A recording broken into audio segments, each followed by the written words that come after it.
I mean, my goodness. There's getting blown out. There's losing a close game. But then there's looking completely non-competitive. That's another level of embarrassment.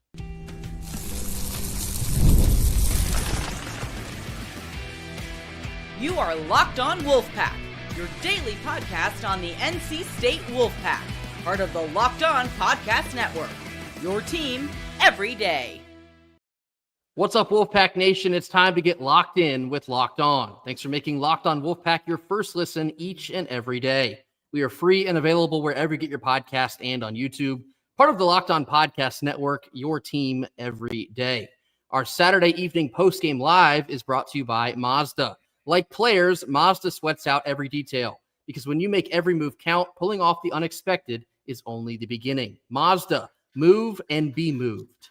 Happy Saturday evening. In fact, well, it's actually not happy at all. I almost said it twice. It's Saturday evening, and NC State football just got the pants beaten off of them at the hands of the Pitt Panthers, 53-34. My goodness. And we said before this game, this is a winnable game. Pitt's a good football team, but it's a winnable game because they've shown deficiencies down the stretch of their previous games. We made Pitt look like prime, almost like Alabama tonight, almost like Clemson, like Trevor Lawrence level Clemson tonight.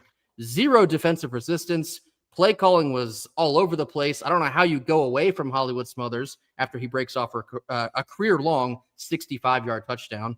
Justin Jolie has a career day, but comes up a little limp on his leg. We're certainly hoping that he is going to be okay moving forward. A little bit of a scary moment there, but I guess the reason I said Hollywood and Justin Jolie, because it looked like those might be the only two guys that wanted to be there today. Embarrassing blowout loss, but how embarrassed can you be at this point when it's almost to be expected?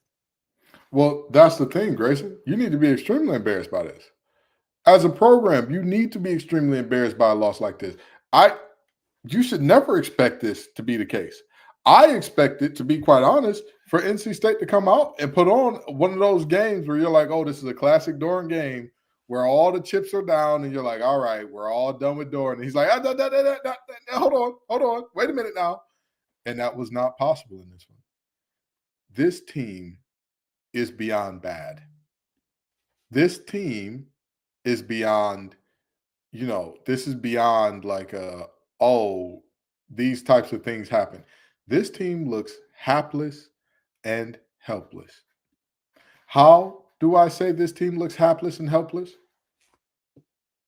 Pitt came into the offseason knowing Eli Holstein was going to be their guy all offseason, right?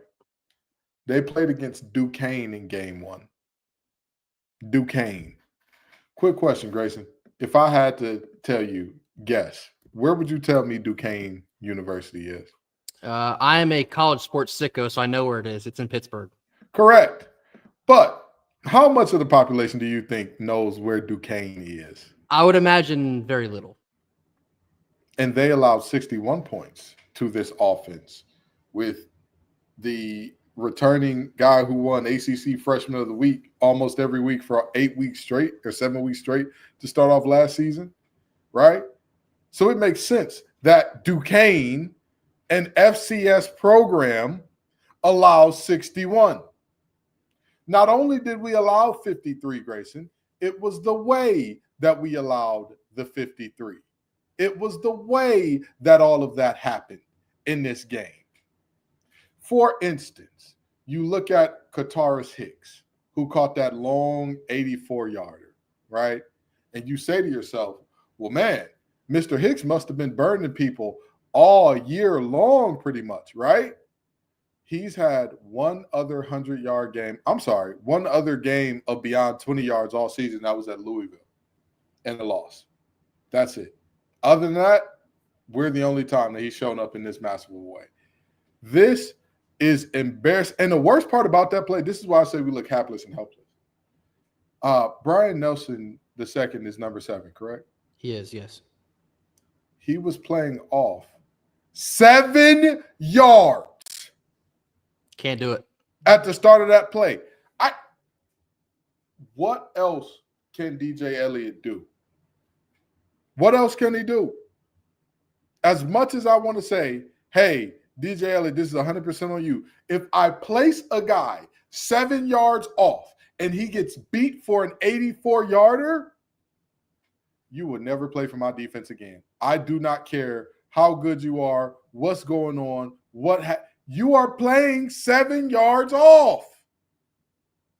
And a guy takes your top off from 7. A guy that before this game had one game of 20 yards or more all season. I know what to do. If you know what to do, I do. This was a complete and utter embarrassment. And honestly, the defense is so bad, people almost would let the offense skate. People almost would let CJ Bailey. It's 4th down. Even if you have no option, 90% of the time, and it's well documented. Last week's Locked On Look of the Week was a time where CJ Bailey should have just thrown the ball away, and instead he floats something into the middle of nowhere. Now, let me say this. That's never appropriate on any down. Floating something up to the middle of nowhere where there are none of your receivers, never appropriate at any point in time. However, we could at least understand more if that play happened on 4th down in this game where it's like, he wanted to get something behind it. He just didn't get it. To throw it away on 4th and 2, brother, throw up a 50-50 prayer. Because guess what? If they intercept, and I mean this now, if they intercept the ball and you throw it deep to... It's a punt. It's an arm punt. Yes. If you throw it deep to Keenan Jackson, they intercept it. From a knowing ball standpoint, what just happened? Oh, well, they got worse field position than if they would have caught. And you know the best case scenario throwing up that 50-50 ball? You get a catch. You get a pass interference. You get something. You give your guys a chance. And to me, that's the problem. I'm not seeing guys being given a chance by execution nor coaching. Hollywood Smothers, that continues to be the star that he is. And I want to say this right now. Mr. Smothers and the Smothers family, I apologize. Mr. Jolie and the Jolie family, I apologize. They deserve better. Really and truly. The young man hurt his quad and is limping into the end zone, giving it everything that he's got. Justin Greg Jennings Jolie. And then on the other side, one guy wearing 7 is limping into the end zone with a bad tire. And then on the other side, we playing 7 yards off at number 7 and getting beef every 84 yards. We got Hollywood out here doing everything he can to say, when you give me the ball, put the team on my back. I'm going to make it happen. I talked all week about, the Sharks are serious. The Sharks are – there was a reason that Grayson and I didn't say the only way we win this game is Hollywood Smothers goes off for 100-some-odd yards. You know why? Because their linebackers are that good. They're one of the best linebacker cores in the nation. And Hollywood Smothers say, don't worry about it. Best linebacker core in the nation, worst linebacker core in the nation. Don't matter. Give me the ball. Give me the ball. Okay? And what does he do?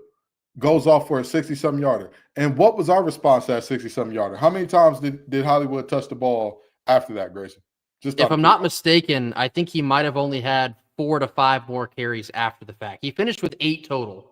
And I don't recall him touching the ball much after that 60. A career-long 65-yard touchdown. And you basically just go away from that. Now, it doesn't help when you're down by 20 points and you're essentially forced to throw the ball. But again, it's one of your best players. You have to have the ball in his hands to give yourself a shot to win that game. How you go away from him almost entirely is beyond comprehension. This team, to me, we knew the defense was going to be bad, but to be this bad it's awe-inspiring. It quite literally is awe-inspiring. Not a single defensive back within 5 yards of the line of scrimmage, and you get beat for 84 yards. How?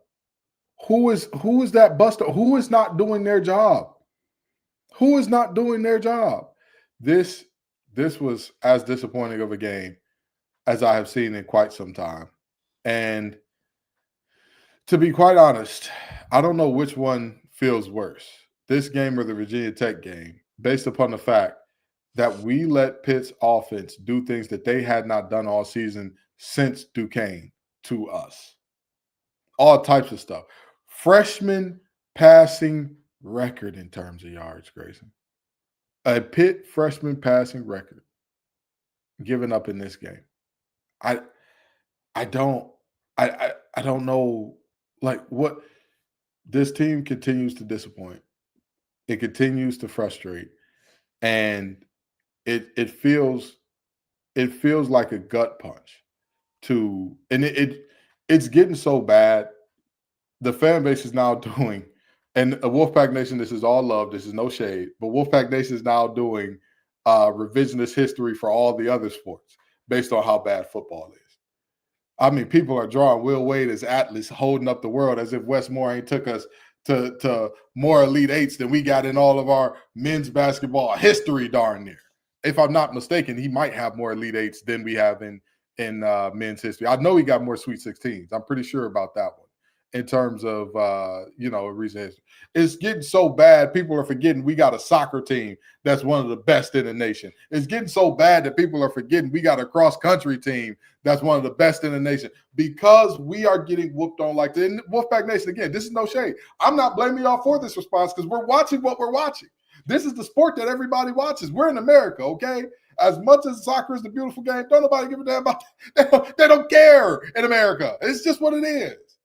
And we're sitting here watching a team. Again, Grayson, I mean this very genuinely. They look hapless and helpless.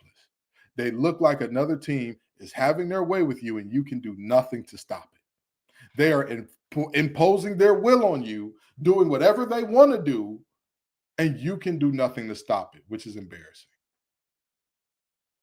To answer your question about which was more embarrassing, this loss or the Virginia Tech loss, I think I'm still hung up on that one, especially because it was at home and Virginia Tech had just fired their coach.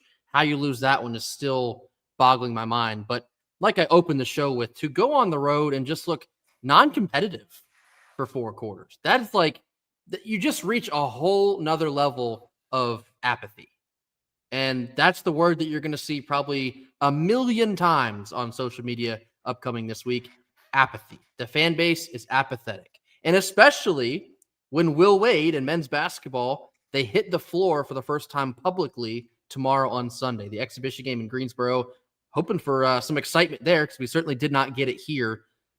I mean, to extend Kenton's point here, we're looking for any other NC State sport to mention instead of talking about this game. Men's soccer is playing right now. They're having a great season.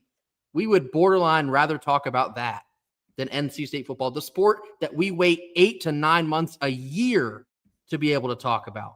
That's how brutal of a watch. The sport that I played, the sport that I understand at the deepest level, the sport that I spent 17 years of my life playing. Grayson, the things that I saw in this game, I legit do not understand. That's the part that's frustrating me. And I know we got to go to break after this, Grayson, but I'm legit trying to figure out, because the 84-yarder playing 7 yards off, fine. As terrible as it is, that's one play, throw it in the trash. Grayson, I don't understand then how we allowed that play, and then for the basically the remainder of the game, we're playing off so deep. Yeah. We're playing off even deeper at that point. Heishel is just saying, hey guys, we really don't have to go too deep. They'll give us what we want. This is not a hostage negotiation. We're not exactly figuring out where we're going to hit our spots or what's open and what's not. We have whatever we want available. That is disgusting, dude. That is disgusting. That's one of those things that I am constantly left asking. How do you, and I mean this from a very serious, non-joking standpoint, how do you, as a defensive coordinator, sleep good at night after this? You don't. You can't. Honestly, how? You can't. I'm not saying you need to go Fran Brown, winners get washed, because me personally, I'm going to take a shower regardless, win, lose, or draw. But that shower would be mighty long with me having my head in my hands thinking, what under God's green earth? What can I do with these guys? What can happen? What can happen? Because people are talking about, oh, well, I saw somebody in the comments say that Gibson left the cupboards, man. How barren do you think the cupboards would have to be to allow 8 less points than Duquesne? Not Duke. Duquesne, ladies and gentlemen. You had some dust bunnies and some spider webs up in that thing. That's how barren we're talking about. Quick ad break, and then obviously we have much more to talk about. Stick with us. Our first Saturday post-game live sponsor is Mazda. Mazda crafts cars for those who do more than just simply move. From footwork to breathwork, athletes sweat out all the details. Mazda brings this very same approach in how they craft each and every model. You can feel the Japanese craftsmanship in every detail, from the metallic accents to the available Napa leather upholstery. You can make everyday drives feel like anything but, from smooth handling to intuitive controls. With all-wheel drive standard in every crossover SUV, you can drive with confidence through almost any season. Like players, Mazda sweats out every detail, because when you make every move count, impossible becomes irrelevant. Mazda, move and be moved. All right, middle portion of our Saturday post-game live. Pitt trounces the NC State Wolfpack 54. Actually, I already forgot the score. 53-34. That's how bad it was, ladies and gentlemen. I do want to talk a little bit more about Mason Heinschel, the Pitt quarterback. He is a true freshman, as in was playing high school football a calendar year ago. He threw for over 280 yards in the first half of this game. And for posterity, Kenton mentioned a true freshman record, 423 total passing yards, 3 touchdowns, no turnovers. Embarrassing. And I tweeted this earlier in the game. What did we do for the last 2 weeks? Because you had a bye last week, and obviously that gives you 2 full weeks of prep. How does NC State come out to Pitt, who again is not a world beater of a team? They're a solid group, but they're not impossible to beat like we made them look. How do we come out and just look completely lost? Just in the woods, no sense of direction. That is such an indicative point about where this program is right now. And I know earlier in the week we talked about Coach Doran and what does NC State do at the end of the year. If you needed any more proof, this is a program that is lost right now. In year 13, you're lost. You're now 4-4. You still have to play Georgia Tech, who's undefeated. They're going to be at least top 7, because they're 7 right now. We'll see if they move up or not. At least a top 7, possibly top 5 team in the country. What is that game going to look like if you get absolutely obliterated by Pitt? I guess we'll find out in a week. Then you got to play Miami, which last I checked, they're losing to Stanford. Wouldn't that be hilarious? But you got to go down to Miami and play Miami. You play Florida State, and you play the Dirty Foot Club. Kenton has said this a million times. Every game's winnable, but also, as we saw today, every game is extremely losable. Because when you show up and you have no sense of a game plan, no sense of urgency, no sense of trying to just be the better team, the more talented team. Pat Narduzzi, I'm still hung up on that too. Pat Narduzzi said that we are the most talented team that they have seen up until this point. In the most Tyler the Creator meme I can muster, so that was a lie. That, I think that only reaffirms my point. That had to just be added motivation for his team. Kirby smarted us. He told his team that NC State's a good team. They're going to come up here and beat you. You got to be ready for this. And they played like that. So my question then is, what did Dave Doran tell the NC State Wolfpack coming up into this week? What was the message portrayed in that locker room? Because this was the end result. Just ugly. Just despicably ugly. Grayson, I have to admit on there, and I have to say this publicly, because the same way I say when I'm right publicly, I got to say when I'm wrong publicly. Not only was I wrong about wrong team favorite, because I thought that the Pack were going to go up to Heinz Field and pull off an upset, but I was also wrong saying every game is winnable. I don't believe that to be true. I do not believe that to be true. Not anymore, no. I don't, and no. Even if we just say the games going forward, I don't believe that some of those games are winnable for a couple reasons. Number one, this team lacks belief. They lack belief and togetherness. To me, the togetherness of this defense, or lack thereof, was shown by how Coach Bell could call this game. And this is what I like to call a whoever offense game. You know what whoever offense is, Grayson? Hopefully whoever has the ball can make a play. Oh, no. It's worse than that, Grayson. It's worse than that. Whoever offense means, when you see a certain guy in front of you, whoever got the ball they're going to get it done on him. That's what that means. That's what teams are looking at us as right now. Because, Grayson, in no world do you look at a defensive back playing 7 yards off as a quarterback. In your mind, seeing a guy play 7 yards off and then proceed to start backpedaling at the snap, that eliminates any deep route being run on that guy.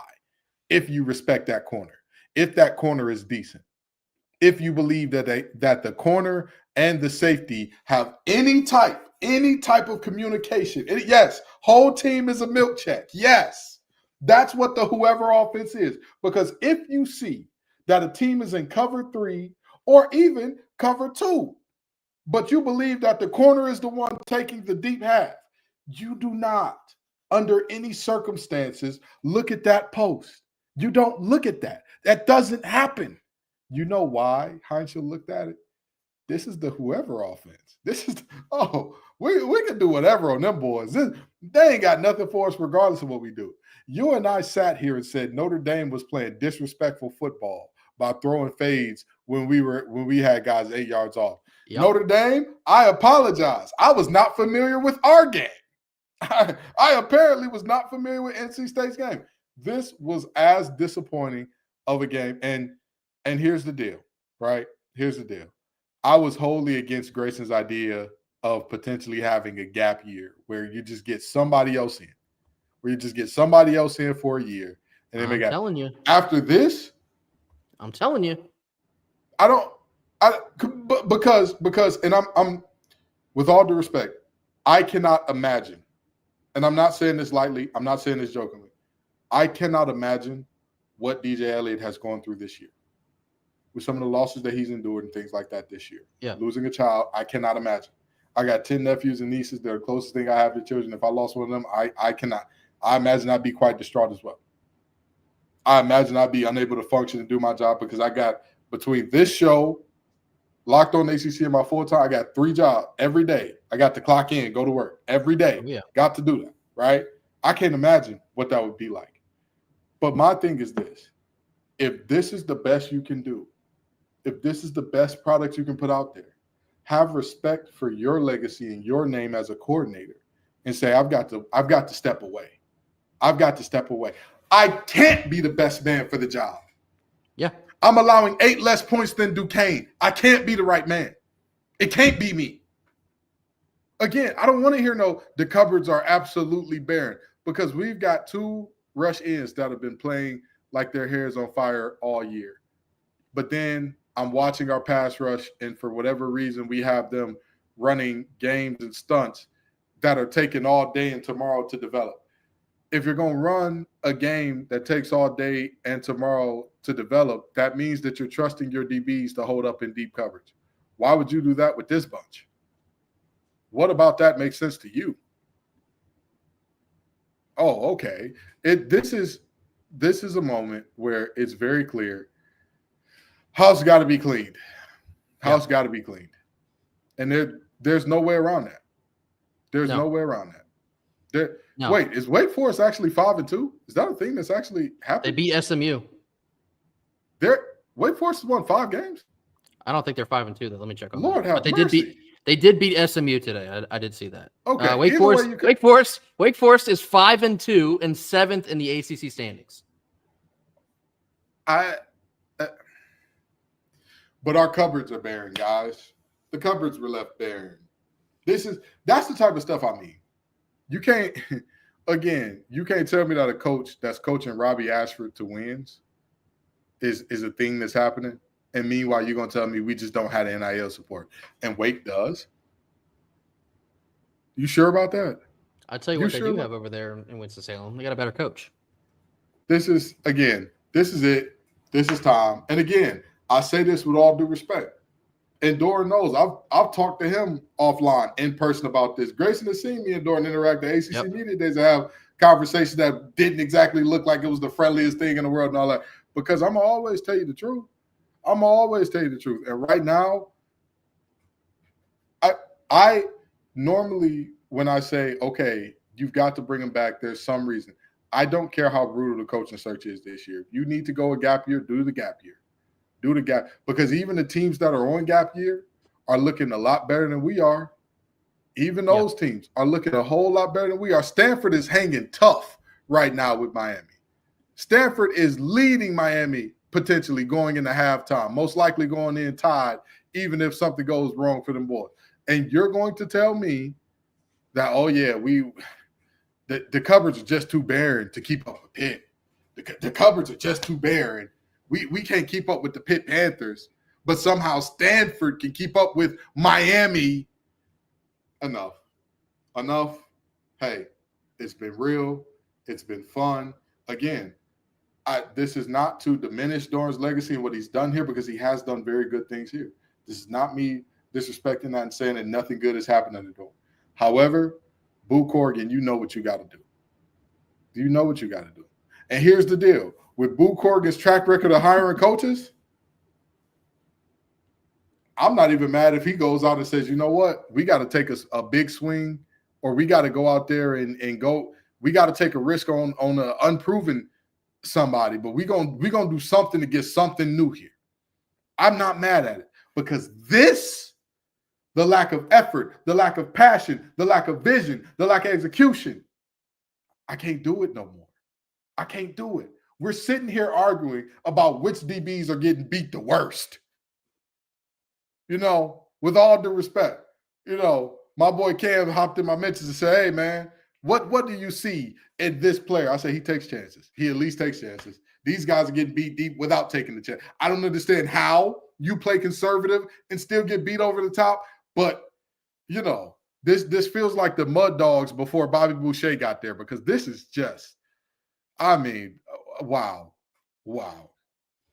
Last thing before I read another ad. This is actually the second time I've brought this up, but when three of your pillars for your NC State football program are hard, tough, and together, and when you are now past the halfway point of the season and you are none of those three things, it's time to make a change. The identity that you have tried to establish for over a decade now, you don't resemble any of that anymore. You don't. And I remember Dave at ACC Kickoff, he kind of, and if you go back and listen to some of those comments, you can start to read the tea leaves a little bit. But what he said was essentially something to the effect of, when I feel like I can't do this job anymore, when I feel like I can't serve my players anymore, then I'll sit and think about that. I think what you're seeing is a live reenactment of that. Everything that we're watching through these games, in terms of body language, in terms of aggressiveness, in terms of comments in the media, it is all indicative of a person that has mentally checked out. And I struggle to find any leverage anywhere for someone to argue against that. How you get battered and bruised and completely obliterated on the road like this for the second consecutive game now. Hopefully it's the last time this season, but I wouldn't be hanging my hat on that either. It's, enough is enough is enough is enough. Coming up next, we have a quick ad break before we finish out our show. Stick with us. Our second post-game Saturday night ad read is from FanDuel. The NFL season is here, and FanDuel has an offer that you do not want to miss. Right now, new customers can bet just $5 and get $300 back in bonus bets if that first $5 bet wins. That's right. Pick a bet, put down $5, and if that thing hits, you'll unlock $300 in bonus bets to use across the app. I guess perfect time to just put this out in the universe. If you followed G Boone's three-piece, you went 3 for 3. I hit that. Justin Jolie scored not once but twice. CJ Bailey threw for exactly 225 through the air, and he threw 3 passing touchdowns, which, if my math is correct, is greater than 1.5. So if you followed, you're welcome. If you didn't, please play responsibly in the future. But that is all happening on FanDuel. So what are you waiting for? Visit FanDuel.com to download the FanDuel app today and get started. FanDuel, play your game. Last couple minutes here Saturday evening. Again, thank you all so much for joining us, not just on this show, but all of these shows, through the good, the bad, and in this case, the ugly. We thank you all so much for being here with us. It serves as like a therapy session for the two of us as well, because as I always do, I'm looking through these comments and I see things that I agree with. I see things I don't agree with too, but I like seeing that for the conversation point of it all. We love opening this up to everyone as a group therapy session because the Wolfpack, we all know this to be true, it's not for the faint of heart. And so for right now, over 150 of you to be in here with us after the beatdown we just witnessed, it speaks to what a great fan base this is. We all deserve better, and one day we will get it. We're about to get it on the basketball court, but that's a story for another day. Thank you all so much for being here, as always. Last couple minutes here before we close this thing out. Let's end on some positive notes, right? We talked about Hollywood Smothers, a career-long 65-yard run, remains, and still with the championship belt on his shoulder, the best player on this team. I hope that the transfer portal is not where he'll be going, because my hope is the NFL. This is an NFL talent. Everyone can see it, not just NC State fans, but the media can see it. Talent evaluators can see it. Electricity every time he touches the ball has been that way since last year. What a joy it has been to watch Hollywood Smothers put on the red and white and completely show out as one of the top 5 running backs in the country. Hollywood Smothers, Houdini Smothers, call him what you want to call him. But either way, he is prime time. The young man is fantastic. He just finds ways to, continue to make plays. And I'll say this, Grayson, in terms of the silver lining, and I know that people are not going to like this. The silver lining is how bad we are. That's the silver lining. Let me tell you why. Explain. Let me tell you why. Even for people who thought like I thought coming into this game, I said the coaching search right now it's too steep. It's too treacherous to land a quality coach based on, and by quality, I don't just mean a quality coach in terms of a coach that can make you a better program, that can elevate you from where we are right now. I mean a coach that is a big enough name, like a Will Wade, perhaps, even a level lower than that, because let's be honest, this Will Wade hire, it took everything falling into place perfectly for it to happen.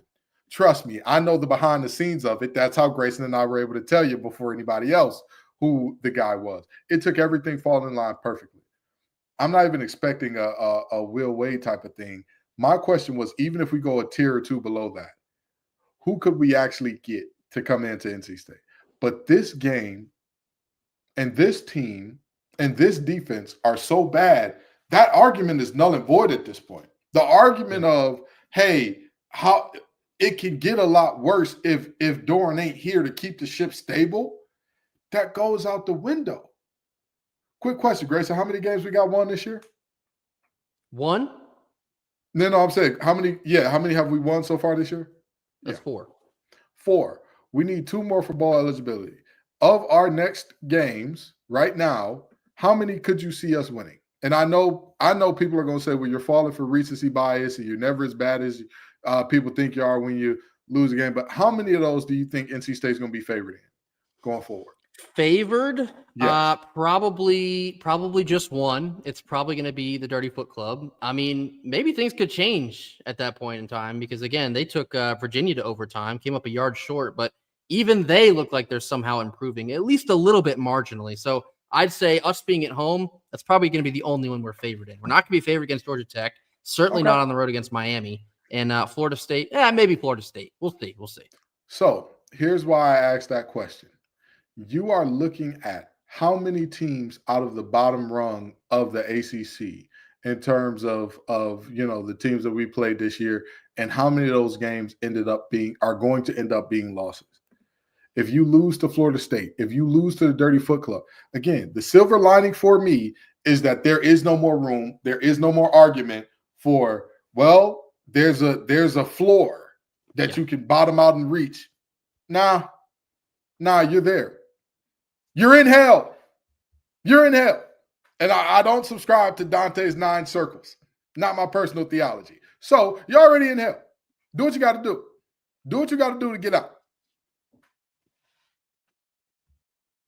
Yeah. And that's Awkward my silence. silver lining for this Yeah. thing. I mean, truly, that is my silver lining for this game. You're in hell already. There is no doubt about it. There is no, and I hope we don't lose our monetization for that, but it's the truth. That's where you are. You're not in a good spot. You're not in the good place. It's over. It's done. Silver linings, man, I don't know. I don't know if it's worth trying to find one in this game. I think probably Justin Jolie and Hollywood Smothers being the, not just your best players, but the two guys that want it seemingly more than anyone else. Justin Jolie literally on a bad wheel, still grinding his way into the end zone. It's just like, now that is HTT. Why we can't get that from anyone other than Hollywood Smothers, that continues to blow my mind, because that's not NC State football. That is not the foundation in which, we've tried to build this thing over the last decade plus. And so I don't know. I'm just putting myself in a toilet bowl going around and around and around here. It's time. We all know that it's time. I don't know how you defend against it being time. An embarrassing loss like this one, at least we scored 30 plus points. Hooray. But doesn't feel great. It's Chris Paul hitting a 3 to be down 42 points in the fourth quarter. It doesn't matter. Yeah. So tough loss, ugly loss. Basketball starts tomorrow officially. That's something to look forward to. 53-34 loss in Pittsburgh.